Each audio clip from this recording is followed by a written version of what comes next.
천사여 날개를 펼쳐라. 이 하늘에서 저 하늘로 새 천사여 날개를 펼쳐라. 기별 속히 전하라. 영광의 그날이 오면 온 세상도 빛나리. 영원한 복음이 담대히 외쳐지는 그날부터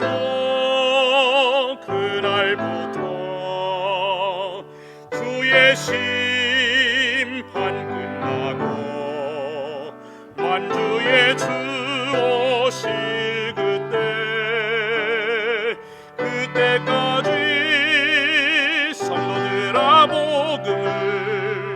복음을 전하라.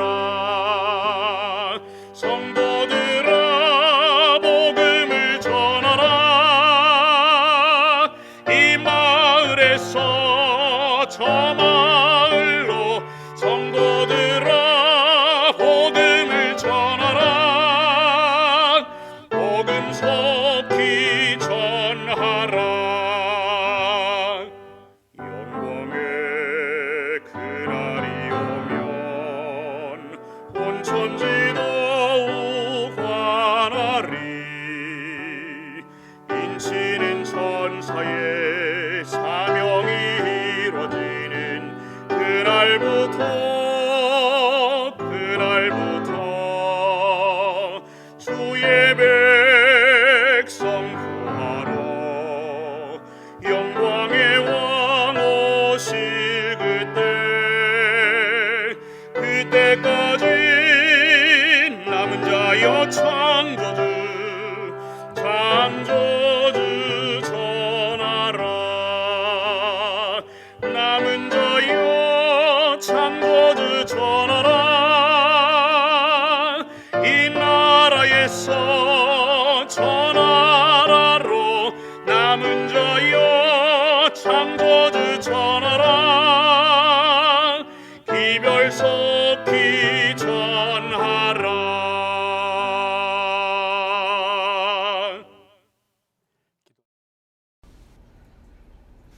사랑의 아버지 하나님, 주의 인도하심으로 하루를 살게 하시고 이 시간 주의 말씀 앞에 서게 하시니 감사합니다.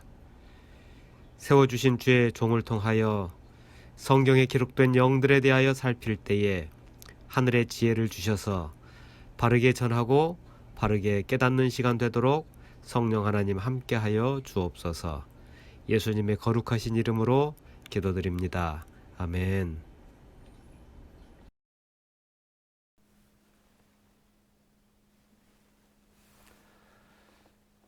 여러분 안녕하십니까? 삶의 신학의 송창호입니다.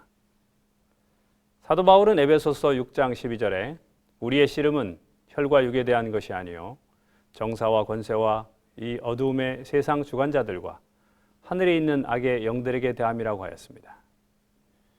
그리스도인의 삶이라는 것은 단지 눈에 보이는 이 세상에 있는 존재들과만 관계를 맺고 있는 것이 아니고 눈에 보이지 않는 영적인 존재들과도 관계되어 있다는 말씀인 것 같습니다. 이러함에도 불구하고 우리의 오감으로 감지할 수 없는 영의 세계에 대해 동서고금을 통해 무수히 많은 추론들이 있어 왔습니다. 오감으로 감지할 수 없기 때문에 그런 세계는 존재하지 않는다라는 그런 사상으로부터 모든 만물 속에 영들이 깃들어 있다는 주장까지 매우 다양하게 제시되고 있죠. 사실 영적 세계에 대해서 정답을 제시한다는 것 쉽지 않은 일입니다. 왜냐하면 그것은 초월적 세계에 대한 내용이기 때문에 이 세상에서 우리가 알고 있는 논리 또 과학 이런 것으로는 증명이 불가능하기 때문이죠. 그럼에도 불구하고 심오한 철학자나 종교가가 아닐지라도 대부분의 사람들은 비록 막연하게나마 우리가 사는 물질 세계 이외에 어떤 초월적인 세계가 있다는 것에 대해서 인지하고 있는 것 또한 우리가 부인할 수 없습니다. 그럼 우리 사람들은 왜 이런 인식을 가지고 있을까요? 과연 인간 세계를 초월하는 소위 영의 세계는 존재하는 것일까? 또 존재한다면 영의 세계와 우리가 사는 세계와는 어떤 관계가 있을까?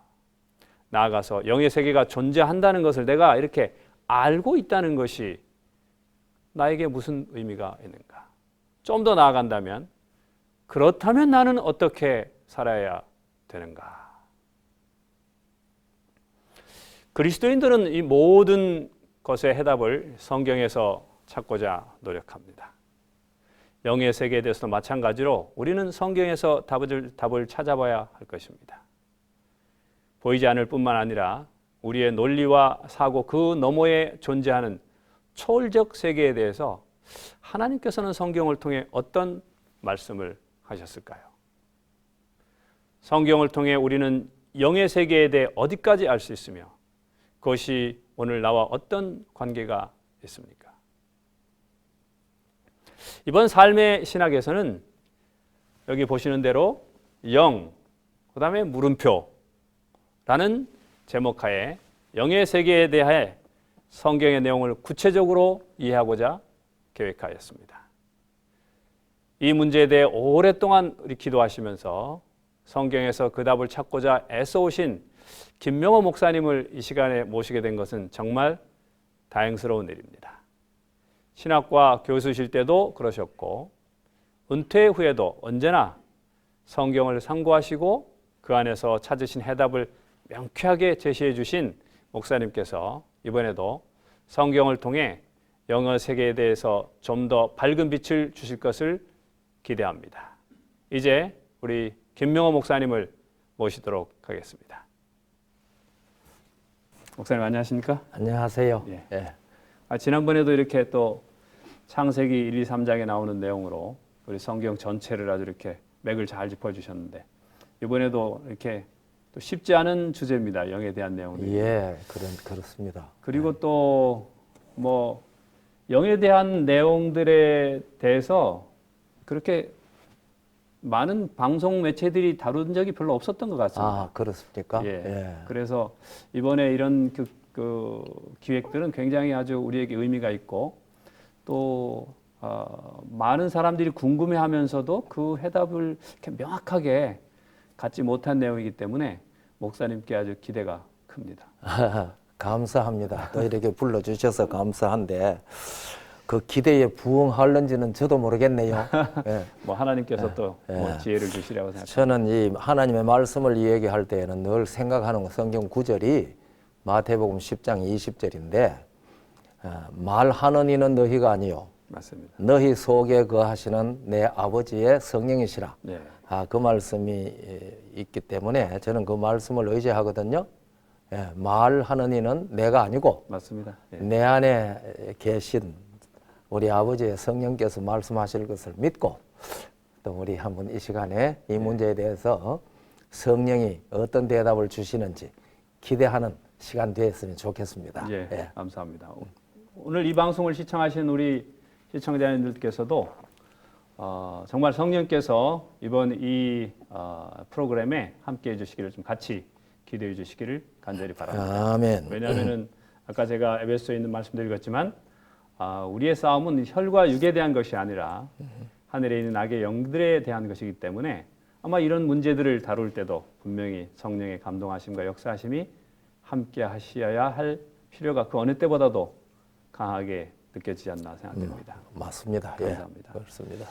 목사님께서는 언제부터 이렇게 영의 세계에 대해서 뭐 늘 이렇게 성경을 깊이 연구하시니까 뭐 여러 가지 관심이 있으십니다만 특별히 영의 세계에 대해서 언제부터 이렇게 관심을 가지시게 되셨어요? 예, 저는 원래 장로교회에 다녔던 사람이잖아요.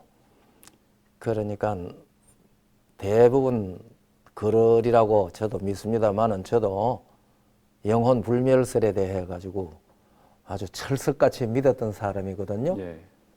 그러다가 이제 성경을 연구를 할 때에 그 영혼 불멸설이라고 하는 것이 성경적이 아니다라고 하는 사실을 확실히 깨닫게 됐어요. 예. 그러면은 영혼 불멸설이라고 하는 것은 왜 들어왔는가? 그리고 이 영혼 불멸설이라고 하는 그 영혼의 세계에 대해서 사람들이 일반적으로 어떤 인식을 가지고 있는가. 예, 내가 이제 이 재림교회로 교회를 옮기면서 그 문제에 대해서 아마 관심이 많았던 것 같아요. 네. 예. 그렇지만은 그것을 갖다가 무슨 조직적으로 뭘 생각해 본 것은 아니고, 이 영혼 불멸설이 성경적으로 맞나, 성경적으로 아니다. 그 얘기는 해왔지만은 이번에 이제 왜 무당 생활을 네, 네. 한 20년 하다가 이 진리를 깨닫고 정말 하나님을 찾은 자매가 한 사람 있지 않습니까? 예, 예. 예, 그 자매 이야기를 하면서 영의 세계에 대해 가지고 이 특별히 한 번 좀 특별한 시간을 가지기를 원한다. 그러면서 그것을 주장하고 싶은 사람이 나한테 영의 세계에 대해서 책을 하나 써주세요. 그렇게 이제 얘기를 했죠. 그래서 아주 집중적으로 관심을 가지게 됐습니다. 예. 그 영혼 불멸설의 문제점을 이렇게 조금 확인하시다 보니까 그렇죠. 그 영의 세계 그 자체에 그렇죠. 더 깊은, 더 이제 근원적인 문제라고 할 수 있겠습니다. 예, 맞습니다. 예, 그렇습니다. 그래서 이번에 이제 사회에 걸쳐서 나누고자 하는 내용은 여기 있습니다만 성경에 계시된 영, 그 다음에 영들의 싸움, 그 다음에 또 이제 직접 말씀하셨던 죽은 자들의 또 실상, 그렇죠. 예. 그다음에 이제 우리 재림교회로서 특별히 세천사의 기별과 영혼 불멸설은 또 어떤 관계가 있나 하는 것을 이제 이렇게 사회에 걸쳐서 말씀하시게 될 텐데, 예. 특별히 이렇게 그리스도인들이 또 재림 성도들이 이 영의 세계에 대해서 이해하는 것이 왜 중요합니까? 목사님 보실 때는. 우리가 요한복음 13장 2절을 보면은 마귀가 가룟 시몬의 아들 유다의 마음에 예수 팔 생각을 넣었더니라는 말씀이 있지 않습니까? 네, 네. 그러니까 마귀가 사람에게 생각을 넣어주기도 하고 주장을 한다는 그런 말씀이 그 내용에 포함된 것 아니겠어요? 예. 그러면 이 마귀가 직접적으로 이 유다, 가룟 유다의 마음속에 예수 팔 생각을 넣었는데 그 마귀는 가룟 유다도 보지도 못했고, 가룟 유다가 마귀 봤을 예가 없는 것 같아요. 그렇죠. 예. 지금 우리 주위에도 마귀가 활동을 하는데 우리는 마귀 보지도 못하고, 그리고 또 예수님께서 이 땅에 계실 때에 얼마나 많은 귀신들이 활동을 했습니까? 네, 예. 저는 이 복음서를 읽으면서 그 시대에 예수님을 가장 잘 알았던 존재가 누군가? 그건 귀신들 같아요. 예. 뭐 그런 고백도 귀신들이 사실 했죠. 귀신들이. 예. 그러니까 사람들은 예수님을 잘 몰랐는데 귀신들은 알고 있었다 이 말입니다. 그러나 그 귀신들은 아무도 보지를 못했어요. 그러니까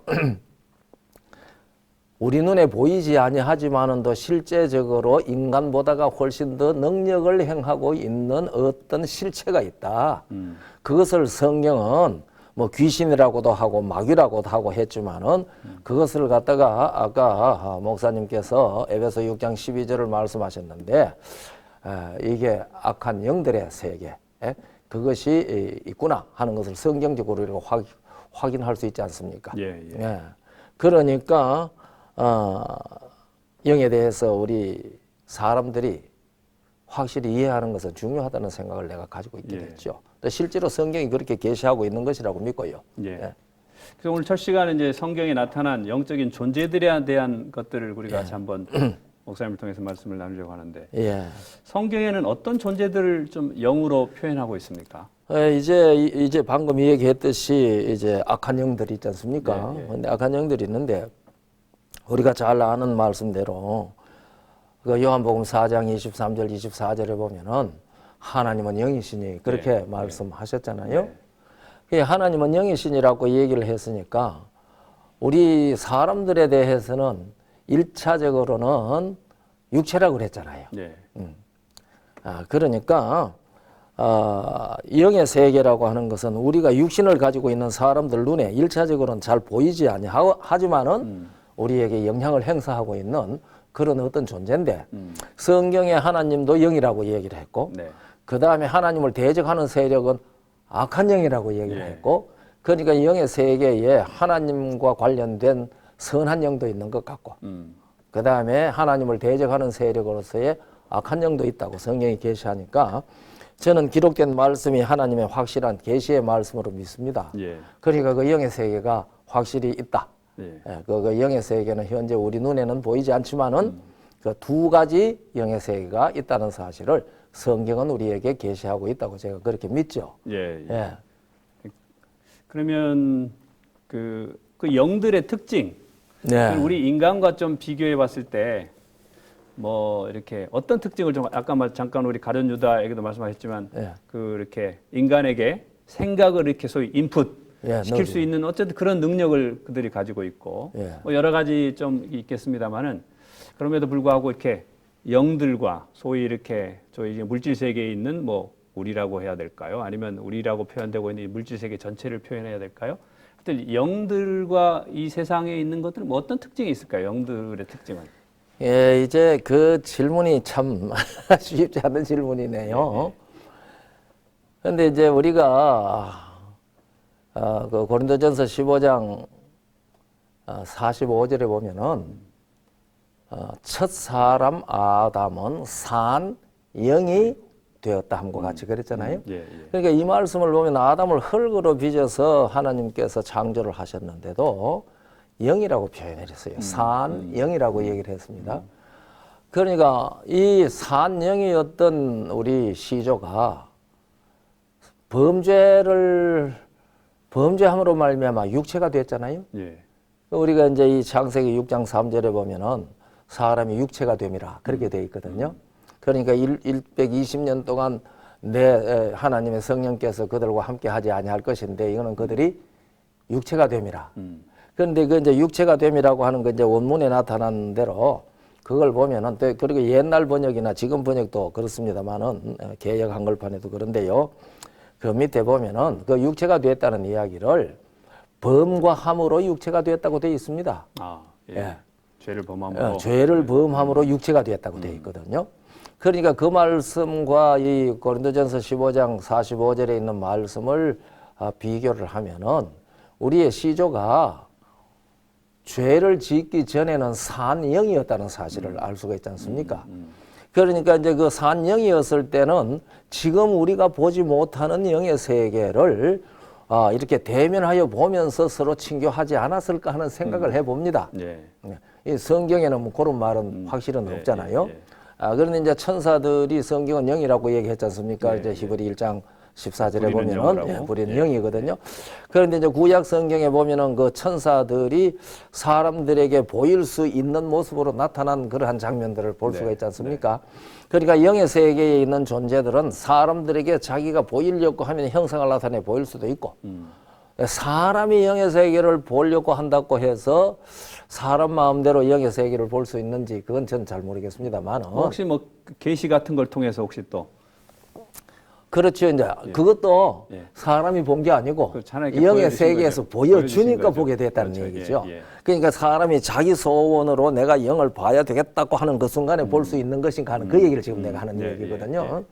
그런데 그래서 무슨 얘기를 제가 자꾸 영들의 특징, 영은 어떤 특징을 영들의 특징은 우리 인간과 비교했을 그러니까 이제 사람이 범죄하기 전에는 영이었기 때문에 영과 영이 서로 대면하여 볼 수 있었는데 사람이 범죄함으로 육체가 되어 버렸기 때문에 우리는 지금 현재 영의 세계는 볼 수 없는 그런 한계에 갇히게 되지 않았나 네. 그렇게 생각을 해봅니다. 성경적으로. 예. 그러면 목사님 말씀은 뭐 또 이제 성서적으로 이렇게 성경적으로 봤을 때 어쨌든 소위 우리가 지금 경험하고 있는 오감으로 경험하고 있는 이 물질의 세계 이것을 영의 세계의 사람들은 좀 자유롭게 그렇죠. 영의 세계의 이렇게, 존재들은 교통할 수 있지만 자신의 의지에 따라서 그렇죠.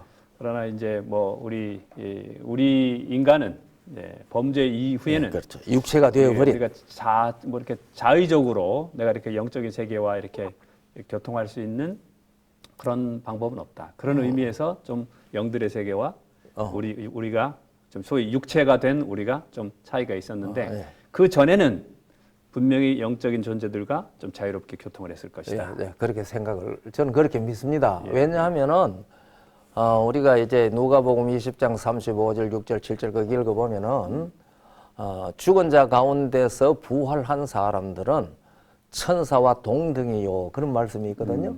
예.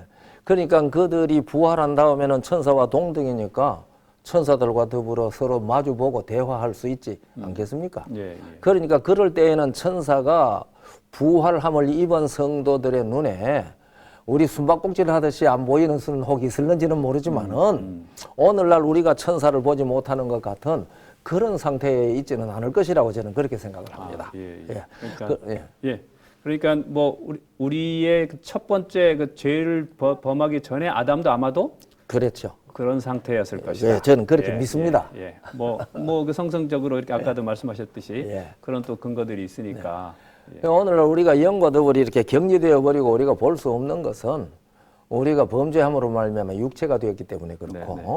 원래 이제 그러니까 천사는 흙으로 지었다는 말은 성경에 없잖아요. 그러니까 이제 창조 당시에도 우리하고 상태가 좀 다르게 지었는데 그래서 이 소위 하나님을 대적했던 천사들도 영적 존재로 있으면서 우리가 육체가 되어버린 우리들에게 그 귀신, 뭐 마귀 이러한 것들로 접근을 하고 우리는 이제 보지 못하니까 그 세계에 대해 가지고 있다, 없다, 이제 이런 얘기들이 학설적으로 오가고 있는 것 같이 그런지 않을까 그렇게 생각을 합니다. 예. 감사합니다. 그러면 인간은 이제 그러면 이렇게 이제 성경에 이제 범죄한 다음에 그래서 이제 육체가 되었는데 그렇죠. 그럼에도 불구하고 뭐 사람들이 흔히 하는 얘기로 인간은 그럼에도 불구하고 여전히 영적인 어떤 존재이고 뭐 하나님의 형상으로 또 하나님의 모양으로 만들어진 것이 그 특징이다. 예. 지금 사실 우리가 또 종교심을 가지고 있는 것도 영적인 특성을 여전히 우리가 가지고 있기 때문에 모든 사람들은 다 나름대로 뭐 글쎄 뭐 좀 이렇게 뭐 영에도 레벨이 있는지는 잘 모르겠습니다만은 어쨌든 영적인 특성이 이게 인간에게는 여전히 범죄 후에도 남아 있다. 그렇기 때문에 하나님과 교통할 수 있는 것이 아니냐 이렇게 주장이 있습니다만, 그게 우리 일반적으로 뭐 신앙을 가진 사람들이 또 자주 하는 얘기죠. 그렇죠. 근데 그 영적인 특성이라고 얘기를 하는 것이 말로 하자면은 하나님의 형상대로 지은 바의 그 형상을 하나님께서 인간 속에 완전히 다 지우지 아니한 상태를 그렇게 표현하지 않는가. 우리가 창세기 5장 1절로부터 2절, 1절, 2절, 3절까지 읽어보면은 하나님께서 자기 형상대로 남자와 여자를 창조하셨다고 기록되어 있고 그 다음에 아담이 자기 형상, 곧 자기 모양과 같은 아들을 낳아 이름을 셋이라고 했다고 그랬잖아요. 그러니까 하나님의 형상이 아담에게 들어갔고 아담을 통해서 그의 형상이 이제 그 자녀들에게 뭐 유전이라고 표현해야 되나요? 하여튼 그렇게 이제 들어갔다는 사실을 그 구절이 우리에게 가르쳐 주고 있지 않습니까? 어떤 학자들은 거기에 아담이 자기 형상대로 셋을 낳았다고 얘기를 하는 것은 타락한 자기 형상을 물려줬다는 뜻으로 이해해야 된다. 그렇게 이제 설명을 하는 사람들이 있는데 뭐 그것도 맞은 말이라고 생각을 합니다. 그러나 앞에 하나님이 자기 형상대로 지었다는 말씀이 있고 그 다음에 아담은 자기 형상대로 그 아들 셋을 낳았다고 하는 얘기를 보면은 그 말씀에 의해서 아담이 비록 범죄하고 타락했을지라도 하나님께서는 그 의식 속에 하나님의 영적 그 모습을 완전히 다 제거하시지 않았다고 생각을 합니다. 그래서 우리가 잘 사용하는 대로 이 전도서 3장 11절에 있는 말씀대로 우리 사람들에게 영혼을 사모하는 마음을 주셨다고 그랬지 않습니까? 그 영혼을 사모하는 마음이라고 하는 것은 오늘날 순전히 죄에 속한 사람들에게 있는 말은 아니거든요. 마음은 아니거든요. 그러니까 그런 것들이 이제 하나님을 접촉할 수 있도록 하나님께서 타락하고 범죄한 육체가 되어버린 인간에 베푸신 하나님의 은혜와 사랑으로 그런 것이 아직도 남겨져 있지 않을까 그런 생각을 해보죠 저는. 어쨌든 뭐 우리가 타락한 이후에도 여전히 영적인 제일 처음에 산 영으로서의 가지고 있었던 요소들이 영적인 있죠. 특성을 우리 여전히 가지고 있다. 아멘. 그래서 그것으로 이 영이신 하나님과 우리가 교통하는 것이 예배이고 또 그것이 우리가 또 개발시켜야 될 부분이다. 예. 그런데 우리가 그것으로 하나님과 교통할 수 있는데 우리가 하는 것이 아니고 하나님께서 이제 성령을 통해서 우리에게 그 점을 이제 두드리시는 거죠. 예, 예. 그때 우리가 반응을 하면은 영이신 하나님과 우리가 이제 교통을 할 수 있게 되고 그 다음에 이제 그 일을 통해서 우리가 거듭나는 경험에 들어갈 수 있지 않겠습니까? 예, 예. 물론 그건 예수 그리스도 안에서 거듭나는 경험에 들어갈 수 있고 그렇게 이제 거듭나게 되면은 물과 성령으로 난다 그랬지 않습니까? 예, 예. 그 하나님께서 우리가 비록 이 육체를 가지고 있지만은 물과 성령으로 난 사람을 영으로 보신다고 성경은 가르쳐 주고 있지 않습니까?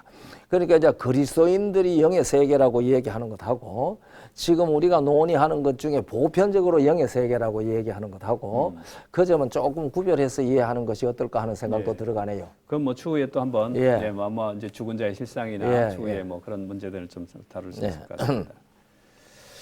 우리 뭐 이제 인간의 그 같은 영적인 특성과 관련지어서 많은 사람들이 참 궁금해하는 게 그 부활체에 대한 내용입니다.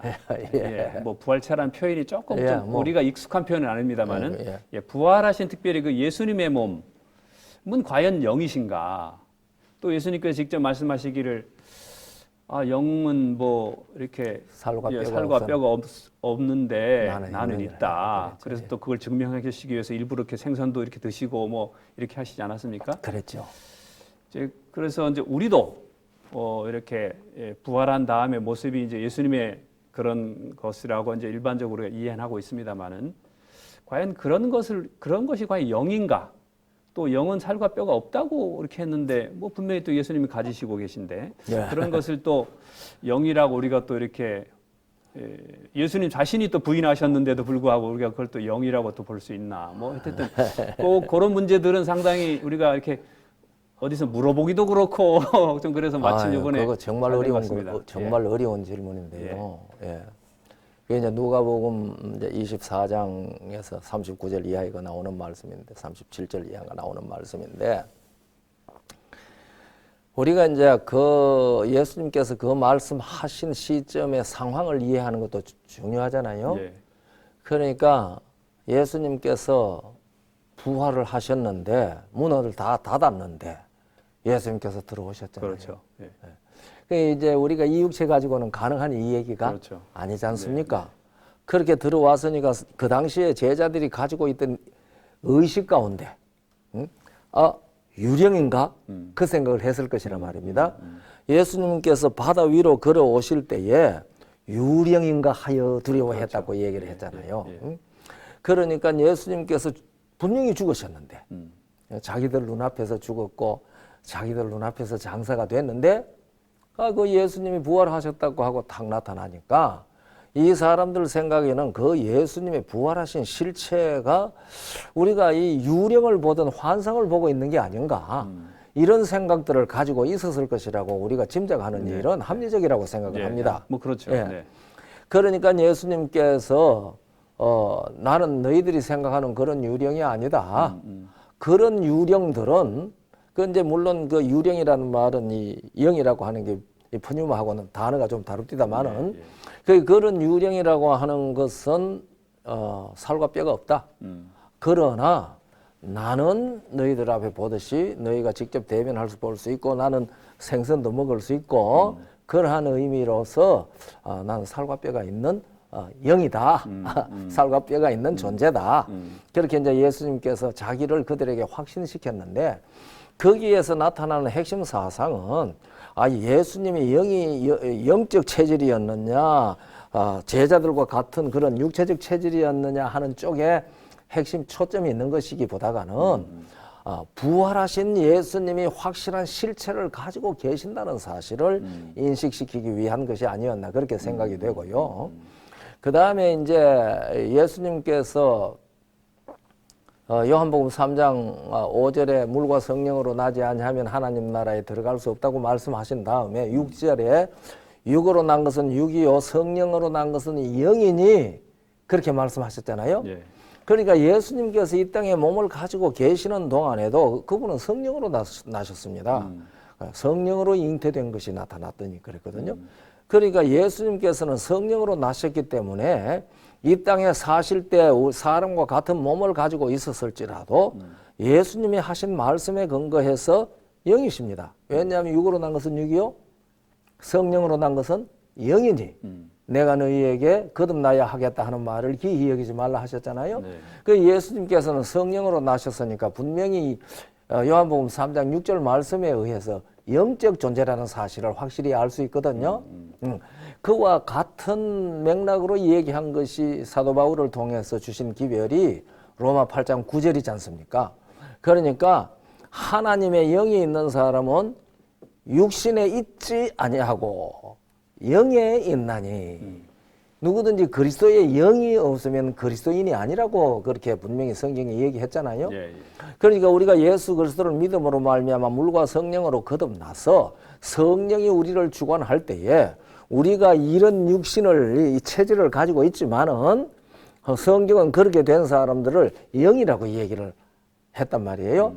예, 그런 의미로 예수님은 육체를 가지고 있었을 때에도 십자가에 돌아가시기 이전에도 영이셨고 부활하신 다음에도 그 말씀에 의해서 영이시죠. 예. 그러나 일반 사람들이 생각하던 그런 유령과 같은 그러한 존재는 아니라는 사실을 이제 분명히 말씀해 주셨고요. 그리고 이제 우리가 그 빌립보 3장 21절 보면은 예수님께서 이제 오실 때에 우리의 낮은 몸도 자기의 영광의 몸의 형체와 같이 변화시키리라고 그랬잖아요. 그게 우리의 낮은 몸. 그러니까 거기에서 지금 현재 우리가 가지고 있는 이 몸을 낮은 몸이라고 표현을 했습니다. 그러나 부활했을 때에는 예수 그리스도의 몸의 형체와 같은 영광의 몸의 형체로 우리가 변화된다고 했으니까 예수님께서 나는 살과 뼈가 있다 하는 그런 표현을 혹 하셨다고 할지라도 그것은 우리의 낮은 몸의 상태는 아니라는 사실을 빌립보 3장 21절이 우리에게 설명을 해주고 있다고 봅니다. 네. 그러니까 그렇게 예수 그리스도의 부활, 그 영광의 몸의 형체, 이것이 영적 체질, 그렇게 표현할 수 있을는지도 모르겠습니다. 네. 우리가 그 부활한 다음에도 그런 부활한 다음에 소위 말해 변화된 것 같은 그 몸은 그 예수님께서 가지셨던 그런 소위 목사님 말씀하신 영적 체질일까요? 그렇죠, 몸이죠. 그러니까 그걸 갖다가 고린도전서 15장에는 신령한 몸이라고 그랬잖아요. 예, 예. 그러니까 육의 몸이 있은즉 신령한 몸도 있느니라.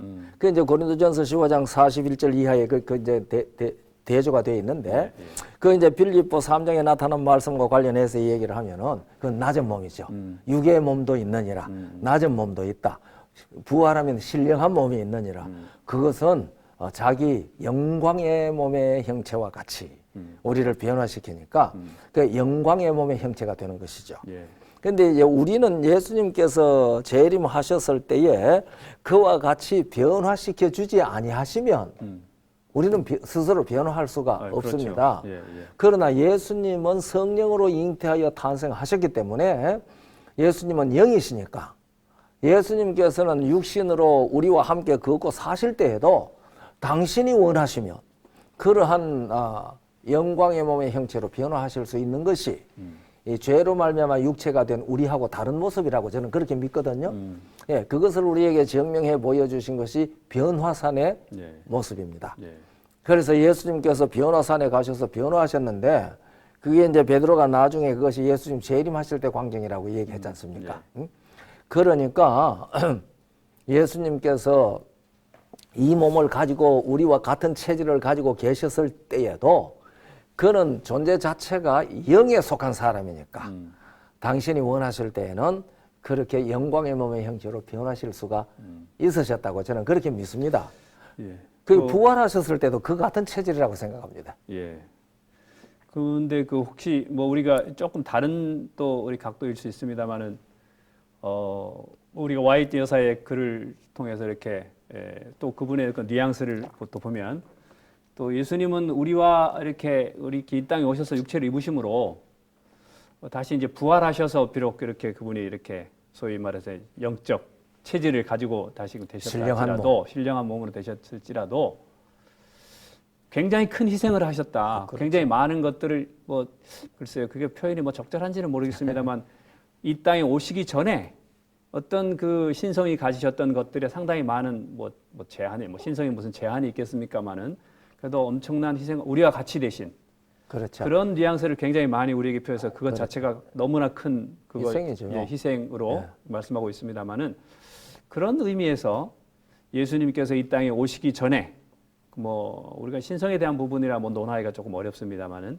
그런 어떤 그 상태와 또 예수님께서 이 땅에 오셔서 우리와 육체화 되셨던 그 후에 다시 부활하신 그런 상태라도 그것이 혹시 어떤 차이가 예, 그것을 우리가 뭐 논하기가 좀 쉽진 않습니다. 혹시 목사님께서 생각하시는 부분이 있다면 또 예. 우리가 이제 우리가 이제 예수님께서 이렇게 희생을 많이 하셨다고 하는데 구체적으로 어떤 것들인지를 한번 우리가 알을 수 있을까요? 예수님께서 어쨌든 간에 사람이 되어 오셨지 않습니까? 예, 예. 그 사람이 되어 오셨을 때 그분의 체질은 우리의 체질과 같은 체질을 가지고 오셨거든요. 예, 예. 그러나 성령으로 잉태하신 생명의 능력이 당신 안에 있지 않습니까? 우리는 그게 없습니다. 예, 예. 아담 안에서 태어난 사람은. 그래서 당신의 그 성령으로 탄생하신 근본적인 생명의 능력이 있으니까 변화산에서 그렇게 변화하실 수가 있지 않았겠습니까? 예. 예. 그러나 예수님께서 이 땅에 오신 가장 큰 목적은 아담 안에서 사망이 된 우리의 사망을 처리를 하셔야 되잖아요. 그러니까 사람과 같은 체질로 오셔야지 아담이 죽은 그 죽음을 대신 죽어 주실 수가 있는 것이거든요. 그렇죠. 예. 그러니까 어쨌든 예수님께서 죽으셨다고 하셨을 때에 예수님의 그 영원한 생명을 희생하신 것이잖아요. 그러니까 베드로가 너희가 생명의 주를 죽였도다 그렇게 말했거든요. 그러니까 예수님께서는 일단은 그 영원한 생명을 내려놓으신 것이거든요. 죽으셨을 때. 이것은 우리가 이성적으로나 논리적으로 이해할 수 있는 말씀하시는 것은 우리가 아담 안에서 가진 이 생명, 이것 자체가 예수님의 그 생명이라고 말씀했을 때 그게 아니고 그렇죠. 예, 완전히 생명 그 자체, 말 생명 그대로. 자체를 예. 예수님께서 십자가에 죽으신 것은 사실은 죄 자체가 되셨다고 되어 있지 않습니까? 예, 예. 그러니까 그 고린도후서 5장 21절에 보면은 하나님이 죄를 알지도 못하신 자를 우리를 대신하여 죄를 삼으셨다고 그랬잖아요. 예. 그러니까 예수님께서는 십자가에서는 죄 자체가 되셨단 말이에요.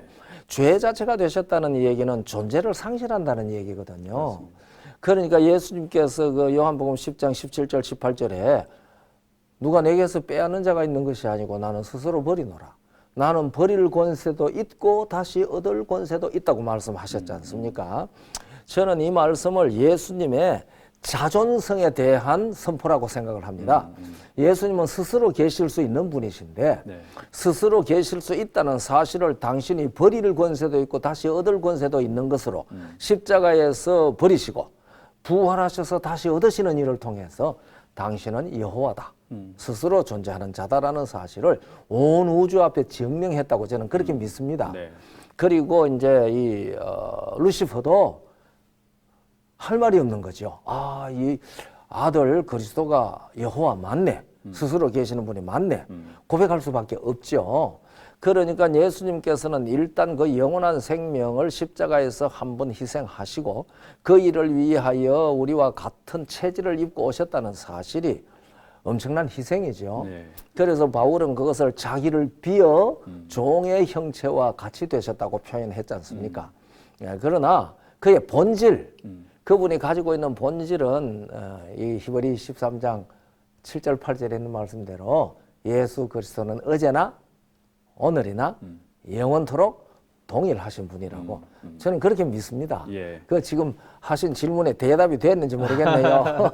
뭐 아까 말씀드렸지만은 제가 질문을 드렸음에도 불구하고 이게 뭐 신성의 본질에 대한 문제이기 때문에 우리가 뭐 다 이해하기는 뭐 불가능한 일이고 목사님 말씀하신 그렇게 말씀하시니까 우리 이제 저희들이 예수님의 죽음이 뭐 우리를 위해서 돌아가신 죽음이다라는 그런 개념보다는 훨씬 더 깊은 그렇죠. 진짜 그 생명 그 자체를 이제 그렇죠. 희생하신 맞습니다. 예, 그런 죽음이기 때문에 우리는 그 죄로부터 그것 때문에 우리가 이렇게 그 예수님이 그거나 십자가에서 돌아가신 것은 둘째 사망의 경험이라고 그러지 그렇죠. 않습니까? 그 둘째 사망이라는 것은 존재를 상실하는 그렇습니다. 사망이거든요. 예, 예. 그러니까 영원하신 분께서 단순간이라도 존재를 상실하시는 경험을 했다는 사실은 우리 이해 못합니다. 맞습니다. 우리가 뭐 이해하기는 이해 못합니다. 또 우리는 뭐 그것이 얼마나 큰 사랑인지는 아직 이해 예, 못합니다. 뭐 예. 두고두고 영원 무궁토록 그럼요. 우리가 그것을 때 체험해야 될. 예, 그래서 감사하죠. 예, 맞습니다. 그냥 목사님 감사할 말씀드리니까 이게 하나님의 은혜가 더 뿐입니다. 예, 정말 얼마나 이거 우리가 그- 생각했던 그저 좁은 개념에 그저 이래 뭐 누구를 위해 죽었으니까 우리가 산다 이런 개념이 아니고 예. 아주 본질적인 그럼요. 그 어떤 문제임을 또 그러니까 루시퍼가 할 말이 없는 사단이 할 말이 없는 겁니다. 그래서 그 빌립보 2장 9절에 있는 8절 9절에 있는 9절 10절까지 있는 말씀에서 그날에 하늘에 있는 것이나 땅에 있는 것이나 땅 아래에 있는 것들이 다 예수 그리스도를 주라 시인하여 무릎을 꿇고 경배한다 그랬거든요. 네, 네. 거기에 이제 주라 시인한다는 그 주라는 말이 여호와라고 시인한다는 뜻이거든요. 왜냐하면은 이 70인역에는 구약에 여호와를 전부 쿠리오스로 번역을 했습니다. 그러니까 이제 이 신약 성경을 기록하던 사도들이나 기자들이 70인역을 주로 이용했단 말이에요. 왜냐하면 그 헬라 세계에 전해야 되니까 헬라어로 기록된 70인역을 주로 이용했거든요. 그래서 거기에서 주로 인정했다고 하는 이야기는 그분이 구약 성경의 70인역의 구약 성경의 쿠리오스 그분으로 인정했다는 말이거든요. 예. 그것은 자존하시는 분으로 인정했다는 말입니다. 그래 하늘에 있는 자나 땅에 있는 자나 땅 아래에 있는 자나 그러니까 온 우주가 저 예수는 그리스도시고 정말 스스로 계시는 분이시네.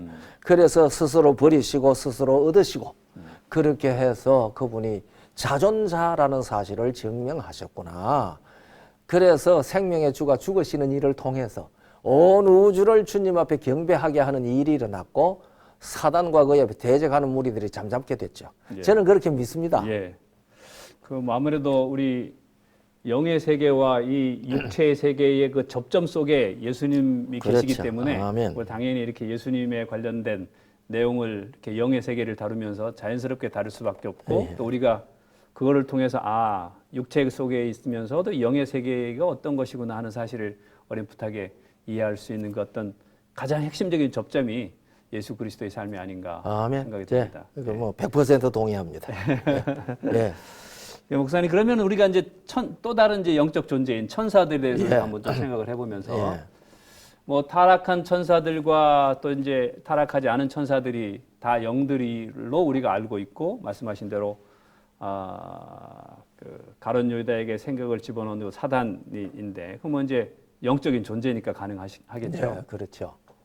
근데 우리는 이제 우리 인간은 사실 이렇게 타락을 하면서 소위 범죄를 하면서 육체가 됐습니다. 그렇죠. 영에서 목사님 네, 말씀대로 네. 이제 산 영이었는데 네. 육체가 돼 버렸어요. 예. 그런데 이제 천사는 그렇게 선한 뭐 천사로서 계속 있다가 어쨌든 범죄를 했기 때문에 그러면 이제 우리 식으로 따지자면 그들도 뭔가 육체가 돼야 될 것 같은 느낌이 드는데 예. 여전히 그들은 영의 존재로서 이제 성경에는 기록되어 있단 말이죠. 그렇죠. 예. 그래서 그런 것들을 우리는 또 어떻게 좀 이해할 수 있을까요? 그러니까 거기에 대해서 앞에 수식어가 붙는 것이 악한이 붙었습니다. 예, 악한. 우리 사람들은 육체가 되었다고 하고 네, 네. 그 천사들은 악한 영이라고 이제 됐거든요. 예. 그러니까 이 본질적 능력에 있어서 선한 천사들하고 크게 다르다고 느껴지지는 않습니다. 네. 그러나 그들은 이제 이 창조주 여호와 하나님을 대적을 하지 않았습니까? 예. 여호와 하나님을 대적했다고 하는 것의 핵심은 여호와를 인정하지 않는 것이라고 저는 그렇게 이해를 합니다. 네. 우리가 잘 아는 대로 이제 이사야 14장 12절로부터 14절까지는 이 아침의 아들 계명성 이제 우리가 흔히 하는 이야기로 루시퍼가 지표의 산에 자기의 보좌를 놓고 지극히 높은 자와 동등하리라 그렇게 얘기했지 않습니까? 네. 그래서 저는 그 지폐의 산이 무엇인지 이게 왜 지폐의 산인지 늘 머릿속에 이제 궁금한 것 중에 하나였거든요. 그러게 왜 거기에 이 루시퍼가 자기의 보좌를 놓고 거기에 앉음으로 지극히 높으신 자와 동등하게 된다고 생각했을까? 예, 이제 그런 생각을 가지고 있었는데 성경을 읽다가 보니까 그 예레미야 23장 18절에 네가 여호와 회의에 참석하였느냐 하는 말씀을 이제 보게 됐어요. 네. 그 관심이 딱 집중이 됐어요. 네. 아, 그러니까 여호와 회의가 있구나. 아, 여호와 회의. 그러면은 회의를 하려면은 여호와가 한 분이면 안 되죠. 네. 그러니까 여호와 회의를 하는데 여호와 회의하는 자리가 지폐의 산이라고 성경은 얘기하고 있구나. 왜냐하면 그러니까 거기에 자기의 보좌를 놓는 것은 자기도 여호와와 동등하다는 사실을 주장하는 것이 되니까 이 루시퍼가 자기가 여호와와 동등하다는 사실을 주장하기 위하여 그래서 지극히 높은 자와 비길이라 동등하리라 이렇게 이제 주장한 것이 아니냐. 그러니까 결국 그 얘기는 여호와 창조주이신 여호와 하나님과 상관없이도 자기는 존재한다고 주장을 했단 말이에요. 예. 그러니까 이 주장이 우주 앞에 어떻게 이해가 되느냐. 그래서 이 주장이 얼마나 거짓된 것이냐. 그것을 온 우주 앞에 완전히 드러내기 위해서 당장 그를 없애지는 않았잖아요. 그러니까 결국은 말하자면은 창조주 없이도 자기는 존재한다고 했으니까 창조주가 창조해 주신 자기의 존재는 반납을 해야 되잖아요. 그래서 하나님께서 그래 그러면은 네 존재 내가 창조해 준 존재는 나한테 반납을 해라. 반납을 하고도 네가 존재하면 너도 나와 동등하다. 스스로 있는 자. 예, 스스로 있는 자가 된다. 그러니까 여호와 하나님을 떠났죠. 그러니까 이제 이제는 하나님이 존재해 주신 한계적인 존재를 가지고 자기 존재를 그러니까 마지막 그 불못에 들어갈 때까지 유지할 수밖에 없잖아요. 그러니까 능력이 한계가 갇혔죠. 그러나 선한 천사들은 전능하신 하나님과 항상 연결되어 있기 때문에 그 능력은 무한하다고 생각을 합니다. 악한 천사라는 그 개념 자체가 그렇죠. 육체가 되었다는 개념처럼 상당히 이렇게 한계된 그렇죠. 생명을 가지고 있다. 그렇죠. 그러니까 예. 선한 그러니까 천사들 창조주와의 관계가 끊어진 상태에서 네. 이제 한계됐죠. 한계. 그러니까 우리가 볼 때는 뭐 저 이렇게 뭐 선한 영이나 또 악한 영이나 그렇게 다 비슷하게 다 영적인 그렇죠. 존재처럼 보이지만 하여튼 여기는 한계를 한계. 가지고 예. 있는. 그러니까 그 귀신들이 그렇게 많이 군대 귀신이 들려서도 그 예수님께서 말씀 한마디 하니까 꼼짝도 못하고 그 다음에 이제 선한 천사들을 만났을 때 항상 패배하잖아요. 인간은 그것을 이제 육체가 되었다고 성경은 표현하고 있고 인간적으로 인간은 예. 여기 이제 천사들은 악한 천사가 악한 영이라고요. 거기에 핵심은 무한한 것이 아니라 그렇죠. 굉장히 유한한 그 한계가. 기간이 뭐 좀 더 우리가 볼 때는 더 길고 뭐 그러니까 무한해 보이지만 예. 예. 하여튼 이렇게 한정된 뭐 어떤 뭐 능력이나 어떤 뭐 생명에 한정된 그렇죠. 어떤 그런 존재가 것들이 한정돼 있다. 있죠. 존재가 한정돼 있다. 그러니까 뭐 저는 그렇게 믿어요. 예, 예. 뭐 사람들이 동의 안 할 수도 있겠지만은 예, 예. 저는 그렇게 믿고 네. 성경에서 그렇게 이해하는 것이 성경적이 아니냐 예. 제가 그렇게 생각을 합니다. 먼저 마지막으로 사실 이제 영의 세계를 논하면서 우리가 예, 또 다른 영적 존재들을 생각해 볼 수 있는 게 이제 다른 세계의 거민들은 소위 이렇게 우리가 이제 범죄하기 전이라고 우리가 이제 범죄를 그렇죠. 안 했다고 보는데, 예, 예. 그죠? 그런 존재들도 여전히 영적인 지금 현재로서는 영적인 존재일까요? 그렇죠. 산영이라고 예, 봐야 예. 되겠죠. 예, 예. 산영이라고 봐야 되는데 이제 이 많은 이제 기독교의 교단들은 지구 이외에 다른 우주에 이 지구에 사는 사람과 같은 그런 인격적 존재가 있다는 것을 믿지 않습니다. 네. 예. 요즘은 과학이 너무 발달해가지고 그 생각들이 수정되어 가는지는 모르겠습니다만은 예. 제가 장로교회에 있을 때 오래전에 그 성경 주석을 하신 박윤선 박사의 성경 주석을 제가 이제 읽었거든요. 그런데 이거 읽는 중에 10편 몇 편인지 모르지만은 거기에 주석을 읽는 중에 칼빈 주인은 지구 이외의 세계에 지구에 사는 사람과 같은 인격적 존재가 있다는 사실을 인정하지 않는다는 구절을 내가 봤어요. 아, 그랬구나. 그러니까 나도 그렇게 믿었죠.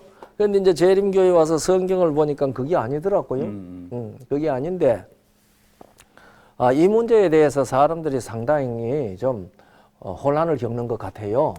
그런데 이제 에베소 3장 14절 15절을 보면은 하나님께서 하늘에 있는 자나 땅에 있는 모든 족속에게 이름을 주신 하나님, 이렇게 하는 말이 나오잖아요. 하늘에 있는 족속이나 땅에 있는 족속, 모든 족속에게 이름을 주신 하나님께. 그러니까 거기에 보면은 하늘에 있는 족속이 있다는 사실을 성경은 분명히 얘기를 하고 있지 않습니까? 그러니까 우주 세계에 이 처음에 하나님의 형상대로 지음을 받은 존재들이 살고 있다는 사실을 성경적으로 저는 확실히 믿습니다. 그리고 저희 욥기 38장 거기에 보면은 욥에게 땅에 기초를 놓을 때 네가 어디 있었느냐 그 얘기를 하시면서 7절 8절에 넘어가면은 그때에 새벽별들이 함께 노래하고 하나님의 아들들이 기쁘게 소리하였느니라고 그랬잖아요. 그러니까 이 지구를 창조할 때에 지구의 창조를 인하여 기뻐하는 존재들이 있었다는 사실을 그 구절은 우리에게 분명히 가르쳐 주는데 그 중에 이제 하나가 하나님의 아들들. 오늘날 주석가들은 주로 천사들이라고 이 얘기를 합니다만은 저는 그게 천사들이라고 막 이해할 수도 있다고 생각을 하지만은 그 히브리 1장 5절을 보면 하나님께서 천사 중 누구에게 너는 내 아들이라 하셨느냐 했잖아요. 그러니까 물론 그건 예수님을 지적해서 하는 얘기이기는 하지만은 어쨌든 그 말씀은 천사 중 아무에게도 아들이라고 한 일이 없다는 말씀을 하신 것이라고 이해할 수 있잖아요. 그러니까 그게 하나님의 아들들을 천사라고 해석하는 일은 좀 덜 합리적이라는 생각을 합니다. 그러니까 이 지구 이외의 우주에도 하나님의 형상대로 지음을 받은 산 영인, 영적 존재들이 있다고 하는 것을 저는 믿습니다. 오늘 목사님께서 말씀하신 것 같은 그 내용들을 한번 우리가 쭉 종합해 보면 성경에 나타나는 것 같은 영들은 물론 이제 하나님의 영이시고 그다음에 천사들 또 뭐 천사들이 뭐 저 선한 천사, 이제 악한 천사가 물론 있습니다. 물론 그렇죠. 둘 다 이제 어떤 영적인 존재입니다. 그다음에 범죄하기 전에 사람들도 여전히 산영. 영들이었다. 또 지금 현재 우주 세계에 범죄하지 않은 영들이 존재한다. 산영. 산영들이 존재한다. 하는 뭐 성경에는 그 정도의 물론 이제 좀 다른 데 가서 먼저 귀신이나 뭐 이런 것들 이제 또 참에 우리가 또 살펴볼 얘기고 요렇게 이런 어떤 영적인 존재들이 존재하는 것으로 성경은 우리에게 말씀하고 있습니다. 오늘 목사님을 통해서 아주 분명하게 우리에게 성경에 계시하고 있는 영의 존재들을 우리가 확실하게 알게 되었습니다. 이제 다음 시간에는 그러면 이 영들의 세계에서의 소위 전쟁, 우리는 뭐 우리 재림교회는 흔히 선악간의 대쟁투다라고 부릅니다만 우리는 이번에는 영들의 싸움이라는 제목으로 같이 우리가 한번 좀 생각을 해보려고 합니다. 오늘 장시간 아주 우리에게 아주 성경에 나타난 이렇게 영들의 세계, 또 특별히 영적 존재들에 대해서 구체적인 것들을 잘 설명해 주신 목사님 진심으로 감사합니다. 감사합니다. 정말 제가 바르게 잘 이야기를 했는지 하나님 앞에 심히 두렵네요. 혹 제가 이해하지 못한 얘기들을 혹 했더라도 성경을 살피셔서 성경적으로 이것이 그러한가 이 시청자들도 확인을 하시고 이 성경에 가르치는 확실한 이 영의 세계의 진리에 깨닫고 쓸 수 있게 되었으면 참 좋겠습니다. 아마 그럴 수 있는 아주 좋은 계기가 되지 않았나 생각이 듭니다. 감사합니다. 우리가 이제 막연하게 이런 것들에 대해서 이해하고 있었는데 목사님께서 성경 구절들을 조목조목 대시면서 이렇게 구체적으로 말씀해 주셔서 그런 것들을 혹시 뭐 다른 생각하신 분들은 진짜 그런가 한번 살펴보시고 또 뭐 정말 그런 것을 평소에 가지고 계셨던 분들은 더 확신할 수 있는 좋은 계기가 되었다고 생각합니다. 감사합니다. 감사합니다. 자, 오늘 첫 시간 우리 성경에 계시한 영들에 대해서는 이것으로 마치고 다음 시간에는 이 영들의 세계에 어떻게 분열이 일어났고 또 그 결과들은 어떠한 것인지 영들의 싸움이라는 주제로 같이 한번 또 목사님 모시고 말씀을 나누겠습니다. 시청해 주신 여러분 감사합니다. 감사합니다.